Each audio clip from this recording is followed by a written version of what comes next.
They say the court's fair, but if you're a man in family court, you already know that's a lie. The system isn't broken, it's designed this way. If you're a father, a husband, or even just a man thinking about marriage, then this video might just save your life. So listen up. Welcome to Red Pill Therapy with Dr. Tony, psychotherapist, veteran, and truth teller for men who refuse to stay blind. Today, we're exposing the cold reality behind the family court system, from child custody to alimony. The courts aren't interested in your fairness at all. They're interested in funding, control, and keeping men on their knees. If you've ever been through it or fear you might, strap in, like, comment, and subscribe because what you're about to hear isn't necessarily politically correct, but it is the truth. Okay? So I've broken this down into a few sections here, and we'll talk about these points. All right. So the first point, the illusion of equality. So the courts claim to be gender neutral, but outcomes do tell a different story, right? Over 80% of custody cases are awarded to mothers, even when the fathers are stable, employed, and present. Doesn't matter. I mean, the woman can be broke, poor as crap, living in the projects, around a bunch of, gangs and all kinds of crime and stuff, and they will still award majority custody to the woman. Only two reasons why pretty much why one will not get the children, or if they're in jail because they can't have them there, or if they're drug addicts. Okay. Other than that, for the most part, or there's extreme abuse. Other than that, they're going to get these kids, and it's to me, it's just abusive just to be in those kind of poor situations with them. But that's, courts don't see it that way. That's why I say they're not fair. All right. So another part to this is the system talks about what's in the best interest of the child. We hear that a lot in the courts, but this rarely includes the father's consistent, meaningful role in that. Okay, so this equality is preached, but the bias is practiced. Okay, it's rarely in the best interest of the child. As far as I'm concerned, it looks like these moves that the courts make are in the best interest of the court, as you'll find out as we move forward. So the second part, hey, you follow the money.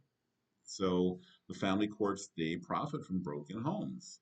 This is a business, believe it or not. Okay, they can call it a court, but there's money being funneled to them from the man. Okay, the more conflict, the more attorney fees, state funding that they get as well. Okay, you have social workers making money, therapists like myself, right? We're dealing with them. There's money going our way. Judges, lawyers, as well, all make money.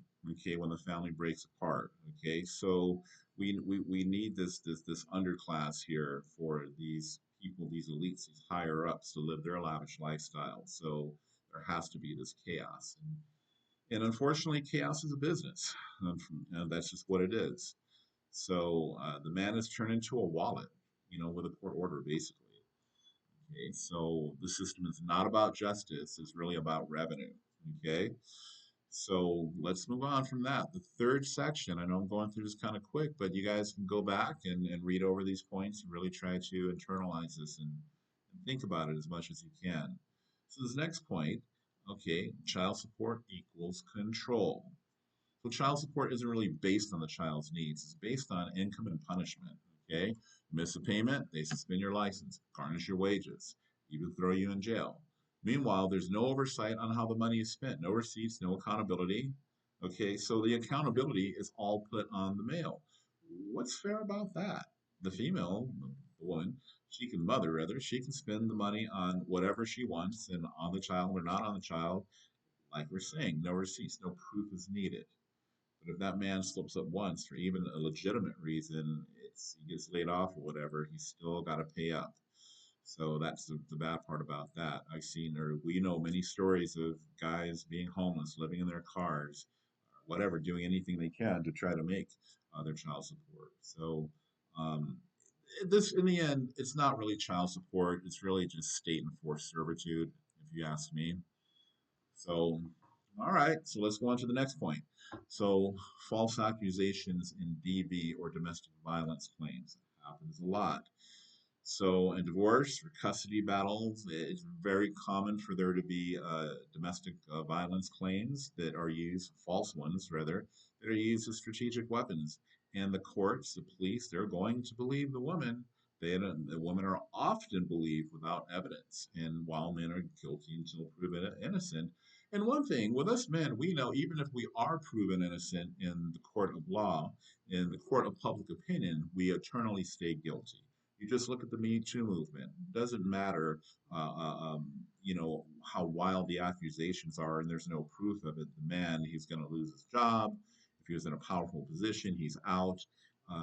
So uh, that's the court of public opinion. That's one court is a man we can never beat. We have a somewhat of a chance at the regular court. So, all right, another part of this protective issues. Protective orders are issued very fast because they become a tool to block custody, to evict fathers, and manipulate outcomes. So at the end of this part here, she doesn't have to prove you're dangerous. She just has to say it. Okay, so gentlemen, if you're in a situation with a woman that you're dating and you have kids or you're married to her and she's getting violent, you have to leave the premises. You cannot stick around. You need to record whatever you can. All right, because anything you say can and will be used against you in the court of law, just like your Miranda rights. If you get arrested, right, they read you those rights. Well, it's the same thing with women. Anything you say with them, she will use it in the court of law against you. So you need to protect yourself at all costs.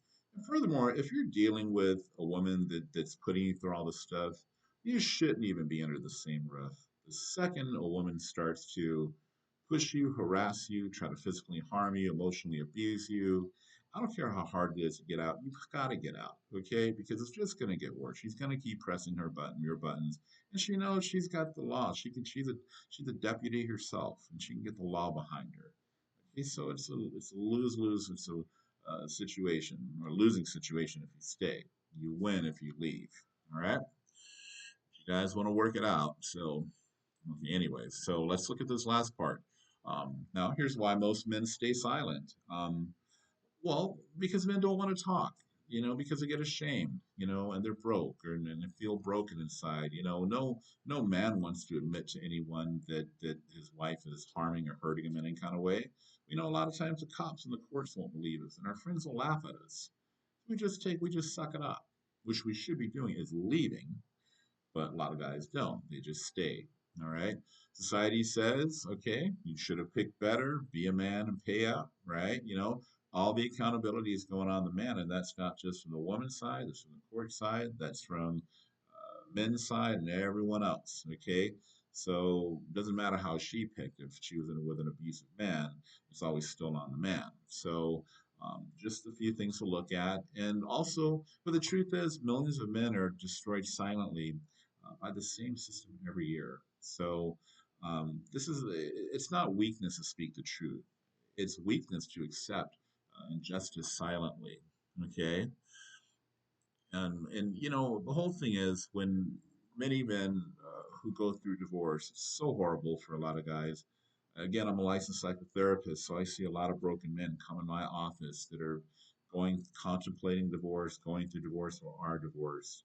And it's just hard for them because they're going to have to start off on the bottom again with, a fraction of their assets, trying to date, trying to find someone again, being a single father and a lot of men do self-delete, believe it or not. It's a pretty high statistic. We don't fare well after divorce, especially when we have kids, because we can't do anything because the kids are taken from us, and the kids a lot of times are turned against us. So, men, we really have to. It's a new day and new age now in 2025. We really have to think things through before we get into these long-term relationships, let alone be engaged and marry a woman, because it's a different game, and there's a lot of things in the card. We got a lot of cards they can pull on us to harm us.